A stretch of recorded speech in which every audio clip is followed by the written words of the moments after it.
Hello மக்களே, welcome to our channel. நம்ம அன்னைக்கு பார்க்க போகிறது கொத்தமல்லி இலையில எப்படி பஜ்ஜி செய்யலான்ட்டு தான். இந்த கொத்தமல்லி இலை நம்ம உடம்புக்கு எவ்வளோ நல்லது பாருங்கள். சுகர் லெவலை கண்ட்ரோல் பண்ணும், நம்ம ஹார்ட்டுக்கு நல்லது, நம்ம பிரெயினுக்கு நல்லது, நல்ல ஜீரணமாகும். மொத்தத்தில் நம்ம ஃபுல் பாடிக்கே இது ரொம்ப நல்லதுங்க. எந்த குழம்பு எந்த கறி வச்சாலும் நீங்கள் கண்டிப்பாக இதை யூஸ் பண்ணுங்கள். யூஸ் பண்ணிவிட்டு லாஸ்ட்டில் எப்படியாட்டு கொஞ்சமாட்டு போட்டுருங்க, நம்மளுக்கு ரொம்ப நல்லது. அதுக்காக நம்ம எவ்வளோ கொத்தமல்லி இலை வேணுமோ தேவையான அளவு எடுத்து நல்லா வாஷ் பண்ணி அதை நம்ம அந்த இலையை மட்டும் எடுத்து நல்லா கட் பண்ணி வச்சுக்கிடலாம். நல்லா வாஷ் பண்ணி கட் பண்ணுங்கள், மண்ணெல்லாம் இருக்கும், அதனால நல்லா வாஷ் பண்ணி பொடிசாக கட் பண்ணி வச்சுக்கலாம். ரொம்ப ஈஸி தாங்க, உடம்புக்கு நல்லதுன்னு சொல்லிவிட்டு நீங்கள் பண்ணி சாப்பிடுங்க. நானும் அதனால தான் இதை பண்ணி சாப்பிட்டேன். ரொம்ப ஈஸி. நல்லா கட் பண்ணிவிட்டு அப்புறம் கொஞ்சமாக நம்ம வெங்காயம் எடுத்துக்கலாம், அப்புறம் வத்தத்தூள், கொஞ்சம் கரம் மசாலா, அப்புறம் மஞ்சள், உப்பு. இதுக்கு கூட நீங்கள் வேறு எதுனாலும் எந்த மசாலானாலும் கொஞ்சம் போட்டுக்கிடலாம். கொஞ்சம் கடலை மாவு, தேவையான அளவு கடலை மாவு போட்டுக்கிடலாம். நான் ஃபஸ்ட்டு கொஞ்சம் குறையாக தான் போட்டேன், அப்புறம் தேவைன்னா இன்னொருக்கா நம்ம போட்டுக்கிடலாம். இதெல்லாம் போட்டு கொஞ்சமாக தண்ணி போட்டு நம்ம மிக்ஸ் பண்ணிக்கிடலாம். குழந்தைங்களுக்கு பண்ணி கொடுங்க, ரொம்ப நல்லது, உடம்புக்கு ரொம்ப நல்லது. நிறைய பெனிஃபிட்ஸ் இருக்குது.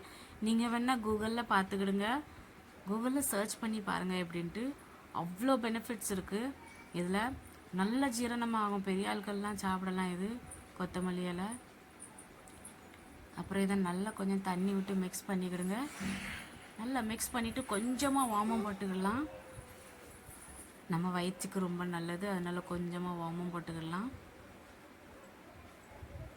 அப்புறம் சின்னதாக அப்படி எடுத்து நம்ம பஜ்ஜி எப்படி பண்ணுவோம் அந்த மாதிரி நம்ம ஆயிலை நல்லா சூடு பண்ணிவிட்டு பஜ்ஜி பண்ணுற மாதிரி போட்டு எடுக்கலாம்.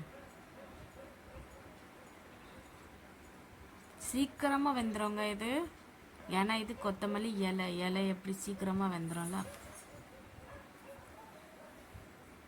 கொஞ்சமாக ஆயிலில் நல்லா அழகாக சின்னதாக போட்டு எடுத்துடலாம். ரொம்ப டேஸ்ட்டாக இருந்துச்சு, சீக்கிரமாகவே ஆயிட்டு. பிகினர் கூட நீங்கள் இது ரொம்ப சுலபமாக பண்ணிடுவீங்க, அவ்வளோ ஒன்றுமே இல்லை, இதில் பண்ணி சாப்பிடலாம். எல்லாருமே பண்ணி சாப்பிடுங்க. நான் கொஞ்சமாக தான் போட்டு எடுத்தேன், அதனால் கொஞ்சம் எனக்கு நேரமாச்சு.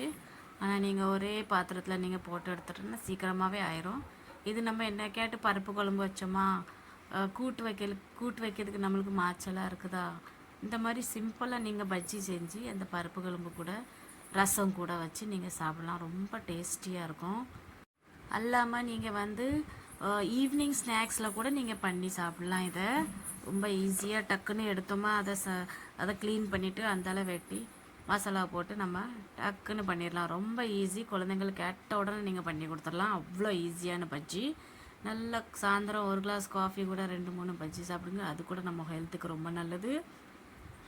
கண்டிப்பாக நீங்கள் இந்த பஜ்ஜியை நீங்கள் பண்ணி சாப்பிட்டுட்டு எனக்கு நீங்கள் வீடியோவில் கமெண்ட் பண்ணுங்கள். இந்த வீடியோ உங்களுக்கு பிடிச்சிருந்தா லைக் பண்ணுங்கள், கமெண்ட் பண்ணுங்கள், ஷேர் பண்ணுங்கள். வேறு இன்னொரு விஷயங்க, நீங்கள் கண்டிப்பாக சாஸ் கூட சாப்பிடுங்க, டொமேட்டோ சாஸ் கூட. அப்போ தான் உங்களுக்கு எவ்வளோ ருசின்னு தெரியும். அதை சாப்பிட்டுட்டு எங்கள் சின்ன பாப்புக்கு ரொம்ப பிடிச்சிருந்து, எனக்கு என்ன வேணும்னு சொல்லிட்டு இருந்தேன். அதே மாதிரி உங்களுக்கும் கண்டிப்பாக பிடிக்கும். வீடியோ பிடிச்சிருந்தா லைக் பண்ணுங்கள், கமெண்ட் பண்ணுங்கள், ஷேர் பண்ணுங்கள். பாய் மக்கள்.